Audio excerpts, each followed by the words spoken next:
सकता हूँ। एकमात्र ब्रिजेश में आखिर तक बैरिकेड लगा के ट्रैफिक इधर करो कहाँ जाएगा, इधर जाएगा, उधर जाएगा, भारी झंझट। ये ऐसी आफत कहीं कोई ब्रिज में देखी क्या आपने? सारा ट्रैफिक का लोड इस पे, लेकिन आने जाने के लिए इसके प्रबंधन से पुलिस बेचारे कहाँ तक सिग्नल लगाती, जब भी कोई घुस जाता तो फिर झंझट हो जाता। ये जो उज्जैन में आबादी बढ़ रही है, समय के साथ हमारी व्यवस्था बढ़ रही है, तो ये जीवन रेखा एक तरह से ब्रिगेड का भी है। और मुझे इस बात की प्रसन्नता है, जितना ये है इससे डबल से ज्यादा बढ़ेगा और ये आम वो सब खत्म हो जाएगा, इसका छठ बढ़ेगा। आम जनजीवन के जीवन में भी अपने जीवन में कोई हमको आयुष्मान कार्ड बनाना है, कोई संपत्ति का भी परेशानी है, कोई बिल्डिंग की परेशानी है, 76 प्रकार की जन हितैषी योजनाओं के लिए एक साथ 11 दिसंबर अर्थात गीता जयंती से हमें गर्व है। हमने अपने अभियान की शुरुआत गीता जयंती से की। बोलो गोपाल कृष्ण भगवान की।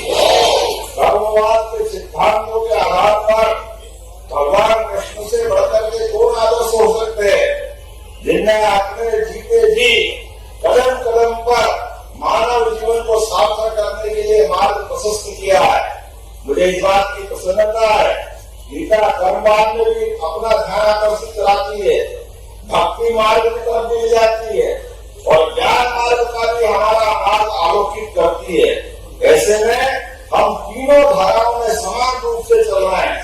भौतिक अवसंरचना के काम भी हो रहे हैं, ज्ञान मार्ग अर्थात उच्च शिक्षा से लेकर के सभी प्रकार के डेवलपमेंट की बात भी कर रहे हैं और भगवान ने जहां जहां लीला की है, ऐसे प्रत्येक स्थान को, हमारे धार्मिक पर्यटन के केंद्रों को अपने देश और दुनिया के लिए आलोकित करने वाले तीर्थ स्थल बनाने का संकल्प भी हमारी सरकार ने लिया। हमें इस बात का आनंद है।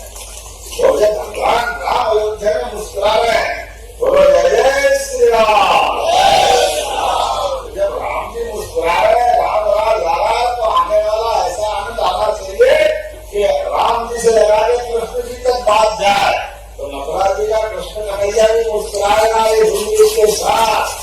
राम और कृष्ण की धरती पर सभी प्रकार के आनंद छाए, आनंद आनंद भयो जय कन्हैया। तो हमारे लिए आने वाले समय में इस प्रकार के आनंद की वर्षा होती जाए। मैं आपका स्वागत करता हूँ, अभिनंदन करता हूँ, आपका आभार मानता हूँ। आज से 1 साल हुआ है और 1 साल के अंदर बदलते दौर में पूरे प्रदेश को लेकर के यशस्वी प्रधानमंत्री श्रीमान नरेंद्र मोदी जी के नेतृत्व में जिस प्रकार से देश का रंग बदल रहा है, उसी प्रकार से हमारे अपने प्रदेश में, उज्जैन में और प्रदेश में खासकर उज्जैन में अगर हम कोई काम कर रहे हैं तो ये उज्जैन के लिए नहीं है, ये पूरे प्रदेश का और देश का मान बढ़ाने वाले इसके काम है। हमारे लिए इस बात का गर्व है। उज्जैन को यहाँ के रहवासी, जैसे दिल्ली में रहने वाले रहवासी, भोपाल में रहने वाले रहवासी वो राजधानी में रहते हैं और राजधानी में रहते ही उसका अपने आप पूरे प्रदेश और देश का हक हो जाता। इसलिए एक एक विकास के काम पर प्रदेश और देश वालों का, हमको देश से आगे बढ़ के बाबा महाकाल की बात करते हैं, जो दुनिया के 12 ज्योतिर्लिंग में से सबसे प्रमुख बाबा हमारे यहाँ है। ऐसे में दुनिया भर के दर्शनार्थी यहाँ आते हैं, आने और जाने में सभी प्रकार की सुविधा मिले, सभी प्रकार के उनके जन सुविधा के साथ साथ विकास के नए नए रास्ते खुले।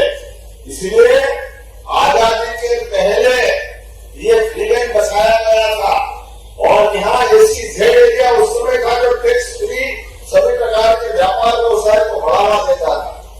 काल के प्रभाव में थोड़ा खराब समय गया जब उज्जैन पे ग्रहण लगा था, लेकिन हमको मालूम है ग्रहण हटता है, राहु केतु हटते हैं तो और ज्यादा कला निखर के हमारे चंद्र और सूर्य में आती है। कि हमारे आदि काल की परंपरा ग्रहण काल के बाद निर्दोष निष्कलंक जो अपनी 16 कला चंद्रमा की देवता है, सूर्य की आभा प्रकाशमान करती है, तो उसकी छटा देखते